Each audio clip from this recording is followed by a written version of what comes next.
What's up, guys? It's three-time NFL Pro Bowler, all-decade return specialist, Josh Cribbs. I want to welcome you to the College Sports Connection podcast, where Double A, Alex, and AJ host the Mid-American Conference Best.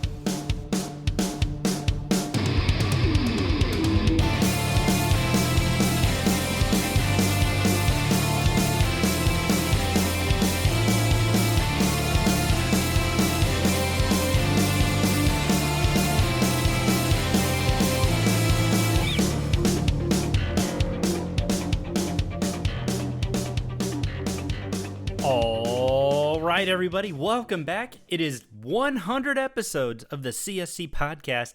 I'm your host, Alex the Captain. Joining me as always, you know him, you love him. It's my partner in crime. It's AJ the Guru. Going on, everybody? AJ, welcome back. My mind is blown that we have done now 100 episodes. This is unbelievable. This is unreal. I am so excited that we get to use this week as a highlight week to kind of talk about the shows we've done, memories, things like that. So AJ, I'm going to let you jump right in, kind of fill in everybody on your thoughts on the last 100 episodes and what's coming up in the future. Yeah, you look at the past 100 episodes that we've done, and the growth from then to now is pretty remarkable. That first interview that we did with Ricky Stokes, we literally held a microphone next to a phone and talked to him that way. Yep. And we've come a long way. Zoom changed the game for us. Now that we have microphones, we have boards. We travel to media days and games and speak with coaches and press conferences. We've come a long way in that regard, and it's so much fun to look back now on the future of what we have and see where we can go. The app is growing. That's going to be a lot of fun to deal with. The store is going to be up. Faith did some phenomenal photography for us at all the games that we went to over the past couple of years. So for the future is going to be really bright. Our social media following and our interactions have been phenomenal over the past couple of years, and that's continuing to grow. We're going on other shows now and talking about Maction and spreading the word of Maction to people who may not know what's going on. But I think as long as we keep doing that, keep entertaining, keep engaging with fans, and keep that name out there, this next 100 episodes is going to be a lot of fun as well. Yeah, and AJ, as you mentioned, I mean, we've been through a lot of changes, a lot of up and down, a lot of the whole let's grow here, a lot of growing pains, a lot of back and forth, a lot of ideas we've kind of bounced off of each other. And I tell you, man, I've been really, really thankful for being able to do this with somebody who I know cares about this conference. I'm really glad that we've been able to team up. I'm grateful for our friendship and to continue to do this the next 100 episodes, maybe 1,000 episodes if we last that long. But, this, I guess, I just want to kind of go down my list and just a big thank you to, first off, the Mid-American Conference for everything that they've done for us and everything that they've given us and every opportunity they've afforded us. To all the schools who have helped us out and have just been such an incredible support system. To all the coaches and players and administrators we've had on the show, your help and your outpouring of support has been nothing short of invaluable. And I just really can't say thank you enough. And really, the last but not least, you, our fans. You who listen weekly, bi-weekly, once a month, once a year to our show. I really can't thank you guys enough. What started as a crazy kind of college podcast where we covered all of college football has turned into something where we've become so passionate about this conference and about you and about the fans. And really, I just am so thankful for all of you and what every single one of you have done to make this an incredible experience. We couldn't have gotten to this point without you. So thank you to every single person we've interacted with. We're really looking forward to the next 100 years. And we look back on the last 100, not 100 years, rather, sorry. Maybe we'll be 100 years, who knows. But the last 100 episodes, thank you. Looking forward to the next 100 episodes. We're going to go ahead and turn our attention now. AJ and I have both selected our top 5 moments from episodes that we've done, just little clips from various episodes. And we're going to start that. We're going to start off with AJ's 5, and then we're going to move to my 5. First up for AJ, Anna Beers, the former head track coach over at the University of Akron, followed by an interview with Jason Candle at our very first media day, Right after that, we've got a brief clip from Isaac Vance, the former Kent State wide receiver. After that, we are following that up with an interview with Tricia Cullop and a little bit of a connection that AJ and Coach Cullop have. Capping that one off with an interview with former head coach of the Western Michigan Broncos football team, Tim Lester.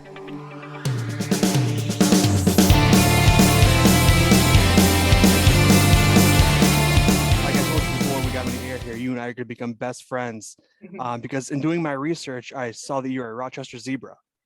Yes, Rochester Zebras. It's we had actually zebra striped uniform tops that we only got to wear at our special postseason races for cross country and track. Sure. Yes, go Zebras. Well, that's funny because I'm a Plymouth Rocky / Pilgrim. No way. Rivals just down the road. Yeah.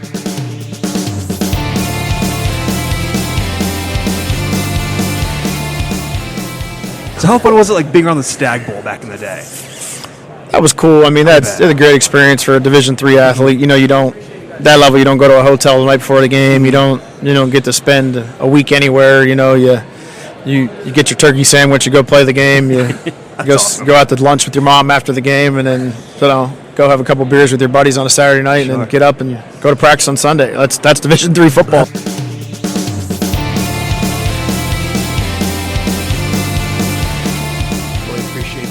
I do have to ask this one thing. Take me back to Athens. Onside kick. Take me back there. Man, so this is exactly what happened.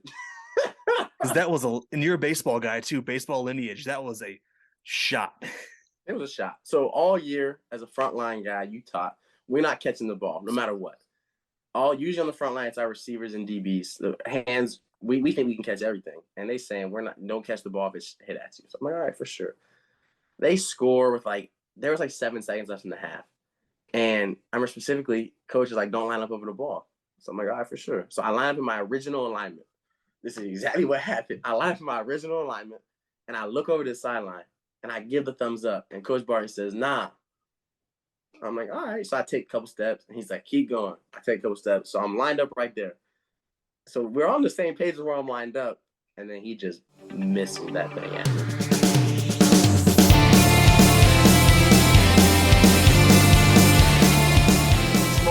Bicknell, Indiana. My first 2 years of college, I attended Vincennes. Okay. So I know Bicknell extremely well, not being too far away. Yeah. Did you have some Bob's Pizza? I did actually. Now that you bring that up, I've had that name before. I was also pulled over there downtown. So I'm not gonna lie. I was pulled over a few times there too.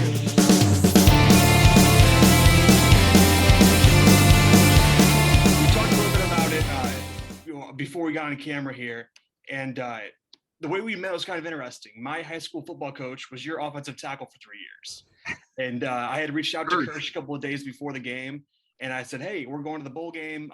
Did you and Coach Lester cross paths? Is there anything you want me to say to the team or coaches? And he goes, well, we know each other very well. We played with each other for a long time. Yeah, well, we met right on the sideline before the game. Yeah. It was like, hey, nice to meet you. And then you brought up Kirsch's name. Kirsch was a great player. So mild. He looked like he was 45 years old in college and acted like he was a mature one.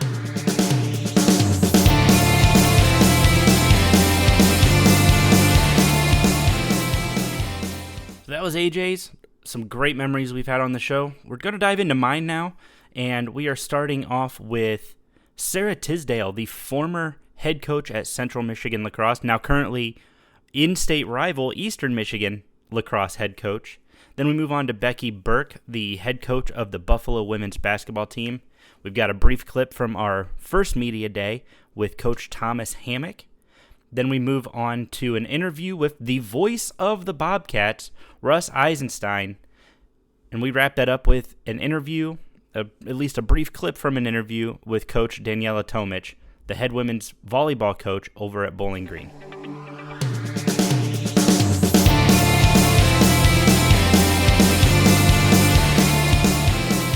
You mentioned that this is the first year Central Michigan will be competing in the Mid-American Conference. What was that journey like? You guys started in the Atlantic Sun, and then you moved to the Southern Conference, and then now you're in the MAC, your home conference. How did that work out? I'm going to tell you what, I was just joking about this with somebody this morning. We've had 4 different patches on our uniforms, 4 in 6 years, right? And like, so now we're like, we can't even put another patch on. We've got to get new uniforms because you can't take those on and put it, on and off all the time. So, so when CMU added, there were no other MAC schools, and the choices in the Midwest were, the Big Ten wasn't even really developed yet in women's lacrosse. So for us, it was find a home where we knew we could be competitive right away, and that it had similar style of schools, size, resources, things like that. So we ended up in the Atlantic Sun for a couple years. I say 4 patches because the A-Sun actually rebranded in year 2. And so we had to put another new patch on, right? So, and then we ended up in the SoCon when the A-Sun got too big and they divided up. And so half the teams went to the SoCon, half the teams went to the Atlantic Sun, and here we are in the MAC, our home. And it's probably one of the, I know we were talking off air beforehand, getting MAC fans familiar with lacrosse when you're not a MAC sport is pretty impossible, right? They're like, what's going on? You're not even in the mix. You're not even in the fold. So coming into the MAC is huge.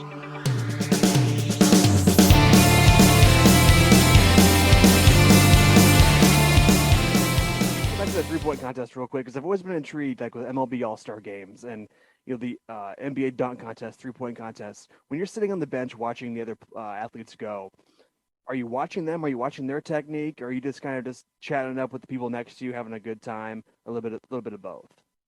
Oh, I'm so highly competitive. I was like, what'd she get? What'd she get? What was her score? What was her score? Gotta beat that. Gotta beat that. And I will say to this day, Ashley Corral beat me in the final. And I tell her this to this day. I only lost the final because I was hot. I was really, really hot in the semis. I only lost the final because we went to commercial break, which was like 7 minutes. And then I had to shoot second. So Ashley got to shoot first right out of the commercial break, where my semifinal round was my best round. So by the time I shot in the semis to when I shot in the finals, it was like something crazy, like 14 minutes or something like that. Mm-hmm. So needless to say, I bricked every shot. I was cold as heck, and I couldn't make anything in the final round. But I was like, if I shot first out of that commercial break, I truly feel like I would have won.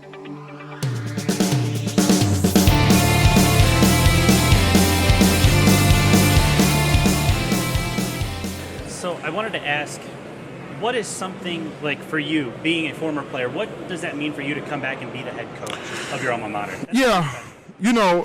I'm invested.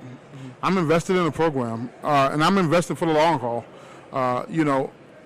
When you're in the National Football League, you have the best of everything, right? You have the best players, you have the best facilities, you have the best travel, you have the best of anything that you can imagine. It's the best. But there's something about the MAC that I always appreciated, and more specifically, something about NIU that I just embrace. I was formed and shaped as a man in this program, and I want to have the opportunity to do that for a lot of young men in our program. That's probably pretty nice, too, because you already had the wardrobe. So it's like you didn't have to go out and get new stuff. You already had the NIU swag ready to go. Yeah, no, I had to get some new stuff. I was a lot smaller back then. It's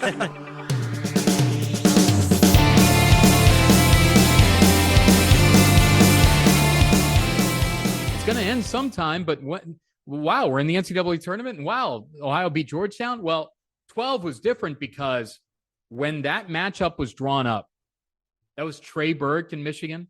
Yep. I went on and I've never done this before. I went on a show in Michigan, a syndicated radio show in Michigan. I think it's still on the air now. Okay. And I said to the guy, a big booming voice guy, I said, this is a very good matchup for Ohio, and I would be surprised if Ohio doesn't win the game. Wow. I'd never, now, when I was in college, that 01-02 SIU team that beat Texas Tech and then Georgia. Yeah. We had a confidence there against Bobby Knight and Texas. I knew that team was special. Mm-hmm. And that was in Chicago. And I thought, all right, there are Saluki fans and Illini fans are going to be for us, and we're going to win. Well, they did. And then they beat Jim Herrick in Georgia. Then this 12 run, it felt like that. Like that team I felt was going to win.